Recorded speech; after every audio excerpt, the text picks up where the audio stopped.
একদিকে জ্বালানি সংকট, অপরদিকে সাগরে কাঙ্ক্ষিত মাছের দেখা পাচ্ছে না বরগুনার পাথরঘাটার জেলেরা। প্রতিনিয়ত ঋণের বোঝা বাড়ায় অন্য পেশায় ঝুঁকছেন মৎস্যজীবীরা। মাছ না পেয়ে জেলেদের পাশাপাশি ক্ষতিগ্রস্ত হচ্ছেন ব্যবসায়ী আড়তদাররাও। এদিকে মাছ সংকটে পাথরঘাটার মৎস্য অবতরণ কেন্দ্র থেকে কমেছে রাজস্ব আদায়। বরগুনার পাথরঘাটা থেকে তাহিদুল ইসলাম শুভর পাঠানো তথ্যচিত্র আরও জানাচ্ছেন আব্দুল হামিদ। ভরা মৌসুমে ব্যবসায়ীদের হাঁকডাকে সরগরম থাকার কথা বরগুনার পাথরঘাটায় অবস্থিত দেশের দ্বিতীয় বৃহত্তম মৎস্য অবতরণ কেন্দ্র। তবে সাগরে পর্যাপ্ত মাছের দেখা না মেলায় অবসর সময় পার করছেন এখানকার জেলে আর মৎস্য ব্যবসায়ীরা।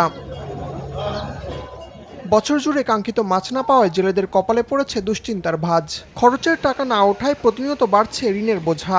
কোনো মাছ নাই, ট্রলারও মাছ পায় না। ঈদের পরে যে বোটগুলো গেছে এখন পর্যন্ত কোনো মাছ আসে নাই। অল্প কিছু হয় এই লোকাল মাছ, এমনি সমুদ্রের মাছটা আসেই না। গত বছরের তুলনায় অনেক কম, আগামী বছর আরো। জালিয়া গাঙ্গে যাইতে পারে না আবহাওয়ার কারণে, এই জন্য মাছ সংকট। সিজন তো সামনে, এখন সিজন সামনে আরম্ভ হইলে হয়তো মাছ হইতে পারে। 20টি মাছ দেখা যাচ্ছে, এতদিন ছিলই না। বৈরী আবহাওয়া ও অভয়ারণ্য পরিবর্তনের কারণে মাছের সংকট হতে পারে বলে মনে করছেন পাথরঘাটা মৎস্য অবতরণ কেন্দ্রের এই কর্মকর্তা।